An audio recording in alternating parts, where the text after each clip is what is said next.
ప్రకృతి పరిరక్షణ, పక్షుల సంరక్షణపై అవగాహన పెంపొందించే లక్ష్యంతో బర్డ్ వాక్ కార్యక్రమం నిర్వహించినట్లు అదనపు కలెక్టర్ నగేష్ తెలిపారు.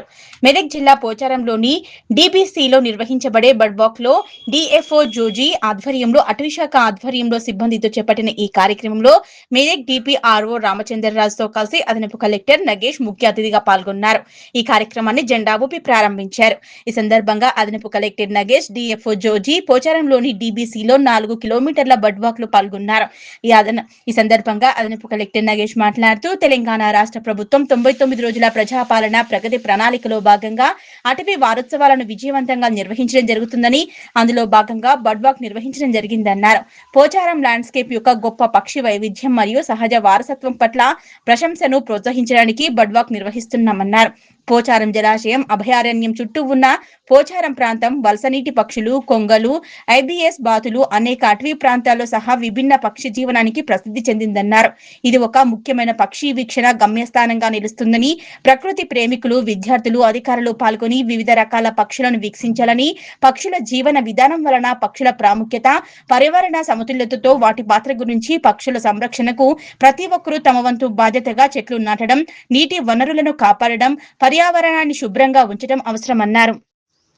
ప్రకృతిని దగ్గరగా ఆస్వాదిస్తూ పర్యావరణ పరిరక్షణపై అవగాహన పెంపొందించుకోవడానికి బర్డ్ వాక్ వంటి కార్యక్రమాలు ఎంతో ఉపయోగపడతాయన్నారు. ఈ కార్యక్రమంలో ఎఫ్ఆర్ఓలు, బీట్ ఆఫీసర్లు పాల్గొన్నారు.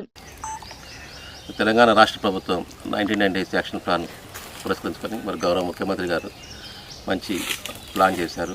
దాని ప్రకారం మరి అన్ని జిల్లా కలెక్టర్లకు కూడా ఆదేశాలు చేయడం జరిగింది. అందులో భాగంగానే జిల్లా కలెక్టర్ గారి ఆదేశాల మేరకు మరి డిఎఫ్ఓ గారు, మేము మరియు ఇతర జిల్లా అధికారులు, ఫారెస్ట్ అధికారులు, ఇతర శాఖల అధికారులు అందరూ కూడా ఈరోజు బర్డ్స్ వాక్ కార్యక్రమం చేపట్టాము. మరి పోచారంలో ఉన్నాం మనం. ఈ అడవి ప్రాంతంలో మొత్తం కూడా తిరగడం జరిగింది. మరి అడవులంటే సజీవంగా ఉండాలంటే మొదటగా మార్నింగ్ టైంలో, ఉదయంలోనే ప్రాతకాలం నందు పక్షుల కిలకిల రాగాలు ఉన్నట్లయితే ఆ అడవి సజీవంగా ఉన్నట్లు మనం గుర్తించాలి. మరి అడవి సజీవంగా ఉండాలంటే మనందరూ కూడా ఒక ఓన్లీ ఫారెస్ట్ అధికారితో కాదు, అది అందరూ కూడా మనం అనుకొని మనం ఓనప్ చేసుకున్నప్పుడు మాత్రమే మనకు ఈ ఎకోసిస్టమ్ కూడా ఉంటుంది. మరి మన అడవులకు మనం ఏమిస్తామో మనం అదే విధంగా ఉండటవలసిన అవసరం ఉంటుంది. కాబట్టి ప్రతి ఒక్కరు కూడా సామాజిక బాధ్యతగా, ప్రకృతి ప్రేమికులుగా, పక్షుల ప్రేమికులుగా ఉండి తన వంతు కర్తవ్యంగా మరి అన్నీ కూడా కాపాడవలసిన అవసరం ఉంటుంది. ఈరోజు చూసినట్లయితే వల్చర్స్ అంటే రాబందులు కూడా మరి లేకుండా పోయిన ఎక్స్టెంట్ అయిపోయినవి. దీనికి సంబంధించేసి మనం వాడుతున్న కెమికల్స్ కావచ్చు, పెస్టిసైడ్స్ కావచ్చు, అదేవిధంగా చిన్న చిన్న పక్షులు కూడా లేకపోవడం కూడా మన పొల్యూషన్ కావచ్చు, రేడియేషన్ కావచ్చు. మరి వీటన్నిటికీ మరి మనం విభిన్నంగా మనం ఎదుర్కోవాలనుకుంటే మన మొక్కలు పెంచాలి, అడవులను పెంచాలి, అడవులను సంరక్షించాలి. మరి ఇటు విషయంలో ఈరోజు వాక్ చేశాము. మరి ప్రతి ఒక్కరు కూడా స్టూడెంట్స్ కావచ్చు, యూత్ కావచ్చు, ప్రతి ఒక్కరికి కూడా మనం ఏదైతే సెల్ ఫోన్ పట్టుకుంటున్నామో అదే ఫోన్ పట్టుకోవాలి.